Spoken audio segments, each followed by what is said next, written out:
Thoracic back mobility with overhead extension or reach. Just need a pillow, a foam roller, anything to put underneath the middle of your back. You'll lift your hips up and reach back. You can grab hold of anything that you have at home, like a couch or a chair, just somewhere low towards the ground. Drop your hips down and hold. Make sure you breathe on this one. Don't hold your breath. Hold for 2 minutes. Here we have our chest and shoulder smash with the mobility ball.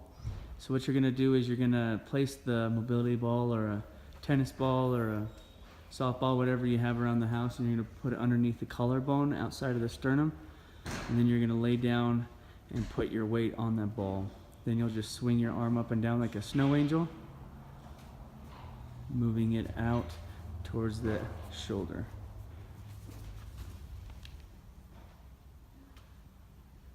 So if you don't have any trigger points or tender spots, just move it out towards the shoulder. So you'll start with it close to the sternum and then move it out towards the shoulder. So if you get a spot that's really tender, maybe spend a little bit more time there, just moving that arm up and down. If you don't happen to have a mobility ball or a softball lying around the house, if you have a broom handle, you just grab the broom handle and just wedge it into a corner. You do the same thing that you do with the mobility ball. So you just go ahead and place it underneath the collarbone. Maybe wrap a towel around the end of it too, and it won't be as painful. And you're just doing a snow angel with one arm. Again, if you don't have any tenderness in that spot, just move it out towards that shoulder. Internal shoulder mobility with body weight. You'll go ahead and lay down on your back. I like to lift my hips up on this one so I can really walk my shoulders down away from my ears and get the shoulders flat to the ground. So before you start, you want to make sure that you're not able to slide your hand underneath those shoulders.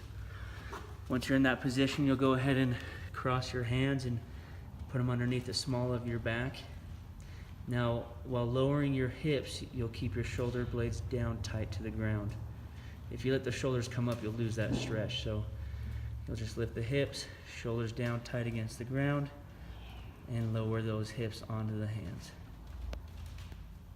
Floor prone scapular elevation and depression. So you'll go ahead and start out in your Superman position.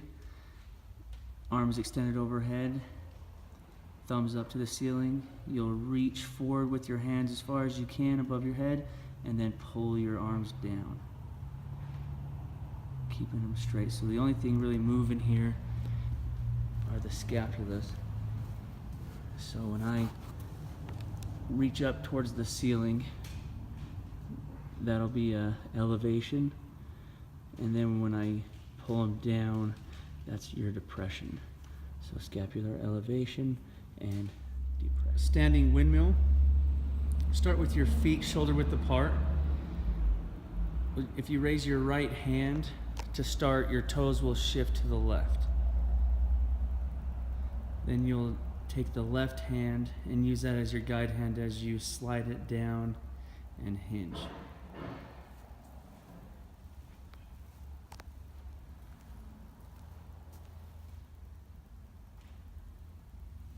Make sure the butt goes back. Look up towards that hand.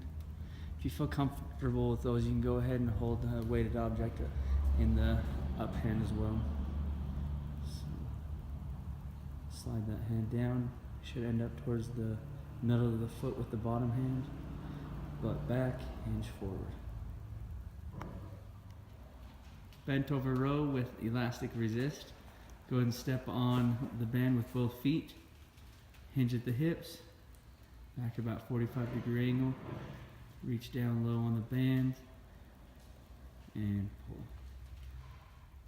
Here we have the arm haulers with external shoulder rotation. So you'll lift the thighs, the legs off the ground, lift the arms up like a big snow angel, and turn those palms out. Imagine you're holding 2 soda cans. As you bring those arms down, turn those hands up. Towel resisted bicep curls. So we just tied 2 gym towels together. You'll put the towel underneath one of your feet, lay down onto your back, and just resist with your foot. Keep the elbows down close to the ground. Doorway bicep curls. Just have your feet staggered on each side of the wall. Fall back and curl forward. Body saws with towel or foot sliders. You'll go ahead and get into a plank position. Place your feet on the sliders or the towels. From your forearms, you're just going to saw back and forth, maintaining that plank position. Try to go back as far as you can and forward while keeping those hips tucked. Dead bugs. Very similar to your quadruped opposite arm leg raise, except you're inverted, so you're laying on your back. You'll start with your arms reaching towards the ceiling, knees up, feet up. Then you'll just lower opposite arm and leg. Really try to keep the lower back flat.